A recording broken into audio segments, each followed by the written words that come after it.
Alors, voilà l'installation des panneaux solaires. Donc, suite derrière, c'est un panneau PERC 130 watts. Et j'ai rajouté devant, ici, un autre PERC 170 watts, ce qui va nous faire 300 watts de panneaux solaires. Donc, ça correspond à notre consommation. Ils sont branchés indépendants l'un de l'autre sur chacun leur régulateur. Voilà, je vais vous faire voir ça. Allez, à tout de suite. Donc voilà, pour gérer ces deux panneaux solaires, je leur ai mis chacun un régulateur solaire. Victron pour le Victron 7510 pour le 130 watts.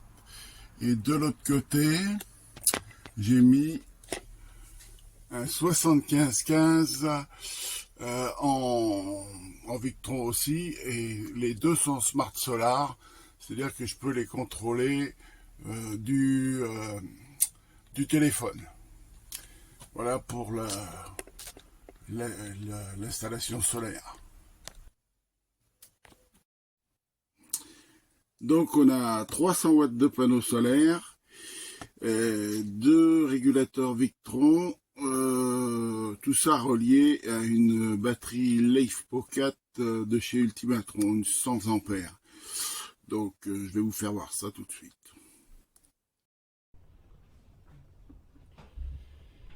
Donc pour la batterie Ultimatron, je l'ai installée sous le siège passager à la place de la batterie d'origine.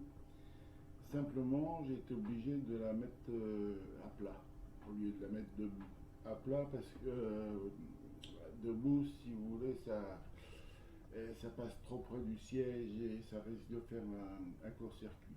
Donc elle est à plat. J'ai demandé à Ultimatron si je pouvais l'installer à plat. Il n'y a aucun problème.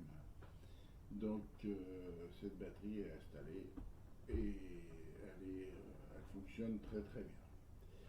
Voilà pour ce qui concerne la batterie. Je vais vous faire voir après l'installation du convertisseur.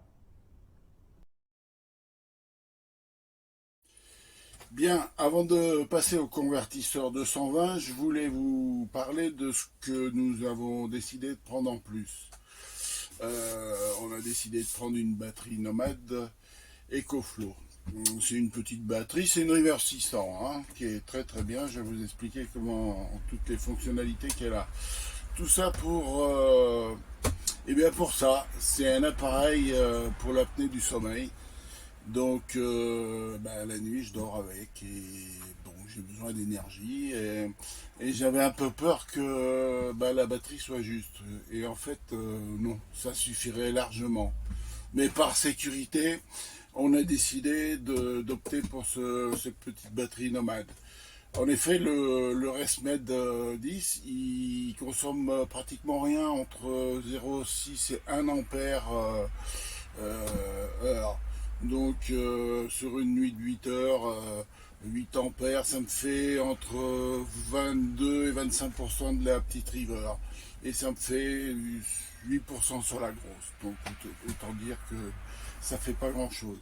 Je vous précise quand même que celui-ci n'est pas équipé avec un humidificateur, ce qui fait qu'il consomme un peu moins que les autres, parce qu'avec l'humidificateur, ça consomme beaucoup plus. Alors, ce qui concerne donc cette batterie, c'est super. Hein. Elles ont été présentées des dizaines de fois sur internet par des youtubeurs, enfin bref. Celle-là, je l'ai achetée, je l'ai payée hein, sur un site bien connu, voilà. Donc c'est à moi, je peux vous en dire ce que j'en pense. Puisque on est maintenant à la River 2, donc moi c'est une de première génération. Donc je l'ai déjà utilisé. Hein. Donc c'est 288 Wh. Donc ici en façade on trouve, je vais passer rapidement, on trouve toutes les prises USB, mini USB, enfin tout ce qu'il faut. On a des petites prises jack 12 volts, prise allume-cigare 12 volts. Ici on a un petit projecteur hein, qui peut faire du SOS aussi. Alors là, chose qui est bien. Vous avez deux prises 220 volts et on peut aller jusqu'à, alors pas tout le temps, hein, mais 1800 watts. Moi, j'ai pas essayé, je sais pas. Par contre, ce que je peux vous dire, c'est j'ai essayé ma cafetière qui fait 600 watts dessus. Alors, pour une cafetière 6 tasses, ça me vide quand même la batterie à 80% à peu près, hein. Donc, ça consomme, hein, mais voilà. Mais pour des petits appareils, c'est super. Des ventilateurs, des choses comme ça, c'est super. Un petit projecteur, j'ai un petit projecteur LED 10 watts, c'est génial. Qui marche en 220 aussi, voilà. De l'autre côté, on va trouver, écoutez, on va trouver tout ce qui est charge. Donc, la charge allume-cigare ici, et solaire. Et puis ici, la charge 220. Donc, voilà ce qu'on a appris en plus de l'ultimatron.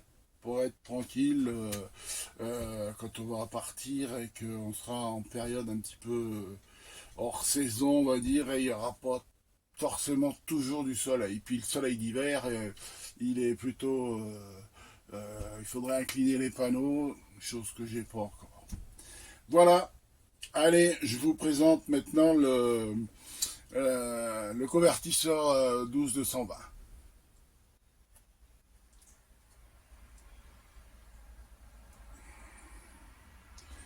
Bon, ça veut pas s'éteindre. Alors je vais l'éteindre comme ça.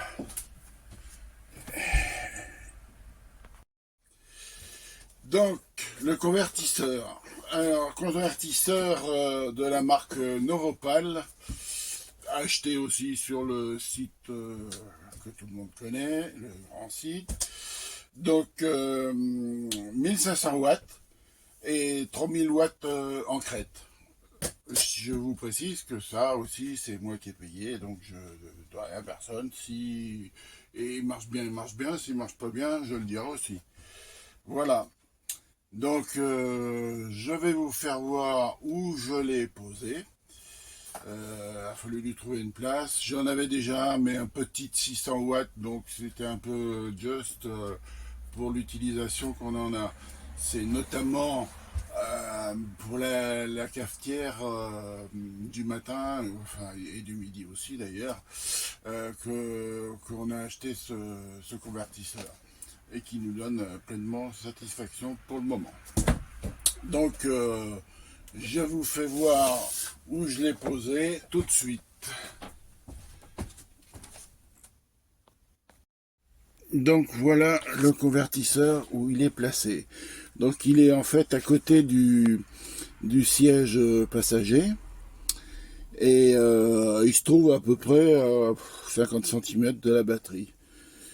C'est pour ça que je l'ai câblé en 16 mm et que ça suffit largement parce que en fait pour le moment on n'a jamais tiré plus de 1000 watts dessus et ça va très bien. Et je pense pas qu'on tire plus de 1000 watts parce que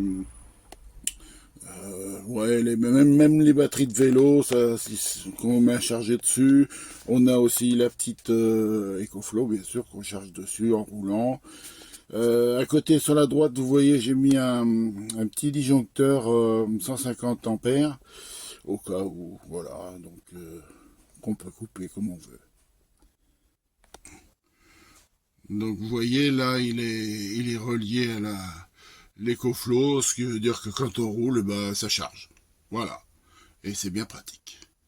Allez, je vais vous faire voir la suite parce que j'ai été obligé de mettre des petits équipements supplémentaires, notamment une double prise USB continue que j'avais pas. J'avais une mais qui fonctionnait qu'avec le contact. Donc j'ai posé ça avec une petite coupure en dessous. Et puis de ce côté, une petite console parce que on a monté la télécommande, ou plutôt la commande du convertisseur de cette petite console. Au-dessus, j'ai la prise 220 avec le convertisseur Et j'ai rajouté une prise en haut, 220 quand on est branché, parce que on en avait une, mais c'était pas très pratique. Donc, ben voilà pour l'installation électrique du camping-car.